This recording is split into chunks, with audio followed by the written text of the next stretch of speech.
Bonjour à tous, tout le plaisir est pour nous de vous retrouver pour ce nouvel épisode de votre chronique judiciaire. Aujourd'hui, nous vous faisons un récapitulatif de deux affaires que nous avons couvertes pour vous ce lundi 18 novembre 2024 à la Cour de répression des infractions économiques et du terrorisme Criette. Un jeune homme accusé d'escroquerie par le biais d'un système informatique et corruption dans le secteur privé a comparu devant la Criette ce lundi 18 novembre 2024. Il est accusé d'avoir soustrait frauduleusement 30 millions de son compte Momo relié à la Poste du Bénin. Il ne reconnaît pas les faits. Selon les déclarations du représentant de la Poste, une défaillance du système informatique de la Poste a occasionné un virement accidentel de 30 millions sur le compte du prévenu domicilié à la Poste. Avant que les agents de la Poste ne s'en rendent compte, il avait déjà retiré tous les fonds. Les faits se sont produits en février 2023. Le prévenu à la barre a déclaré avoir retiré seulement 5 millions de francs CFA sur son compte où il recevait son salaire.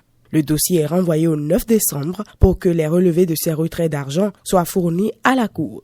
Toujours ce lundi 18 novembre à la Criette, 7 personnes, dont 2 femmes, ont comparu devant la Cour de répression des infractions économiques et du terrorisme pour fausse attestation et complicité d'abus de fonction. Les mises en cause sont accusées d'être un réseau de faux permis de conduire, cartes grises et documents de douane. Ils ont tous plaidé non coupables. Leur réseau a été démantelé lorsque la victime, dans ce dossier, s'est rendue à la visite technique pour son véhicule frauduleusement dédouané par le réseau. Elle a été interpellée et son véhicule saisi. Le dossier est renvoyé au 16 décembre 2024. C'est tout pour aujourd'hui. Merci de nous avoir suivis. On se retrouve très prochainement, toujours avec le même plaisir. Cette chronique vous a été présentée par Dorcas Awangan.